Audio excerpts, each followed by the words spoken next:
best part is to see how our teachers in our district are using the tools they have the best they can to help our kids. The last thing that I want to close with is I want to talk about why is education important in our entire community. Certainly to the kids, certainly to the parents, and possibly to the educators. I mean, certainly to the educators.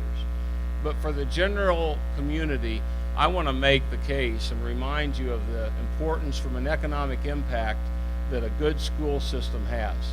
When in scientifically researched on site selection, companies have identified what are the things that they look at as they rate a community as a place for their business to go. And things are on that sheet: housing costs, St. Joe's good. Sometimes we wish our houses would go up. College and universities. We are so fortunate to have a partner in Missouri Western State University that's integrated in with our community. It's fantastic. Low crime rate, housing availability, healthcare facilities. I had the opportunity about 3 weeks ago to go see the Malcolm Baldrige Award unveiled at Heartland. Heartland Health Systems is one of 11 hospitals in our nation to have ever won the Malcolm Baldrige Award, the highest award for quality in our nation. And I'm telling you what, it sent chills up my spine to just how excited I was, took my breath away, and how proud I am of that healthcare system.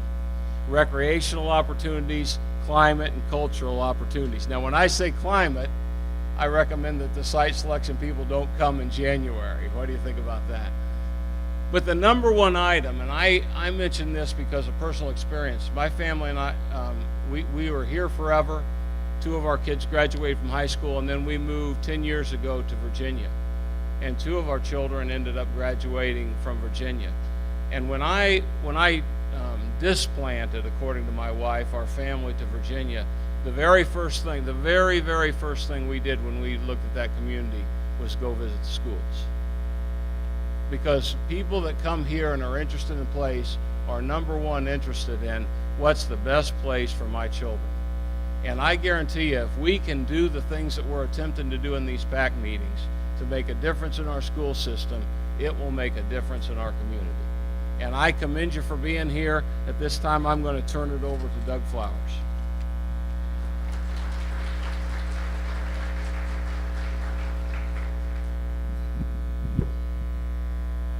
Tom started his presentation by quoting John Kennedy, and I'm going to paraphrase the Black Eyed Peas.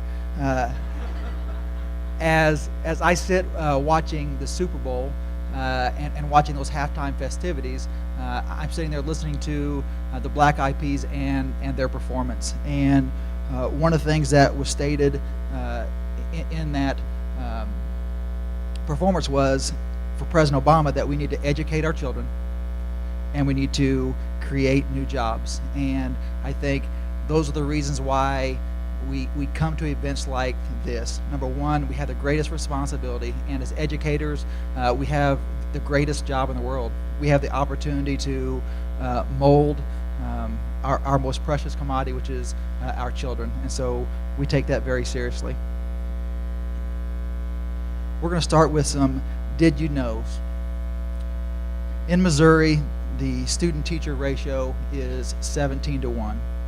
In the St. Joseph School District, it is 18-1 overall, and if you count just our classroom teachers, it's around 22-1.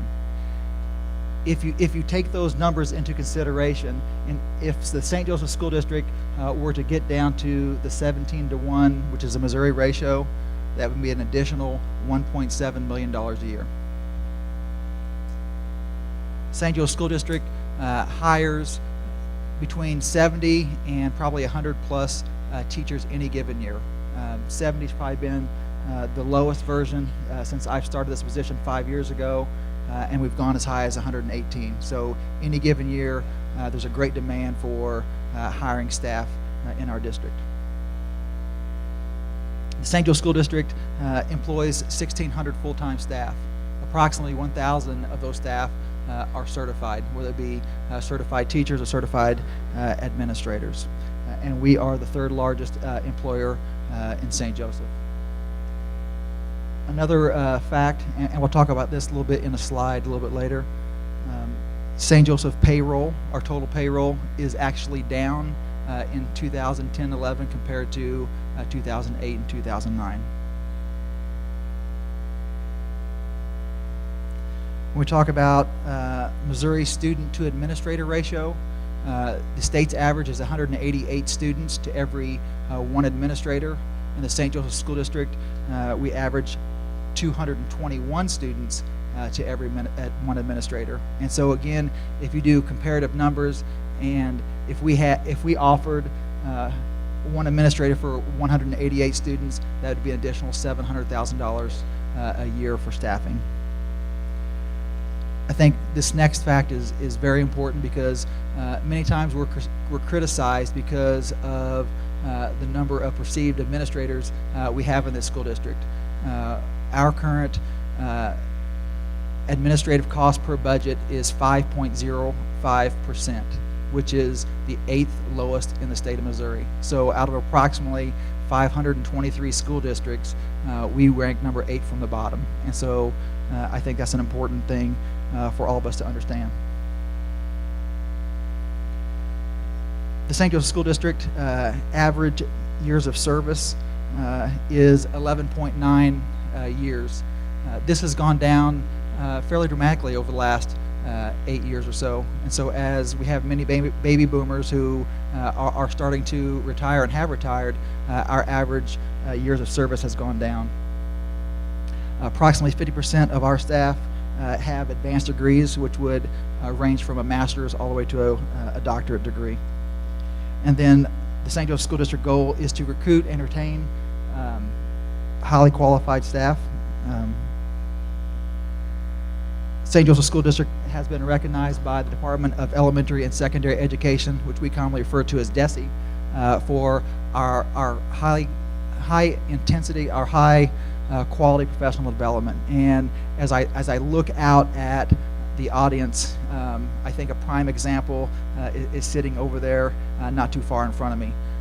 Mr. Corey Vorthman, who is assistant principal at Spring Garden Middle School, will be leaving our district, and he will be sorely missed. He has been offered and has accepted a director of curriculum and instruction position in the Council Bluffs School District. I would say very seldom do districts take principals or assistant principals from other districts and put them in positions that carry as much weight as a director of curriculum instruction. And I think he's a prime example of the quality of people that we possess in this district and the quality of professional development that is offered.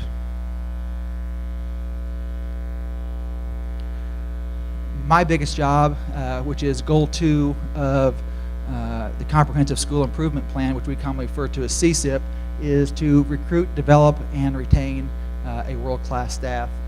We do that through a variety of measures. And the first one really talks about marketing the district.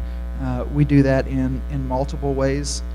We go to career fairs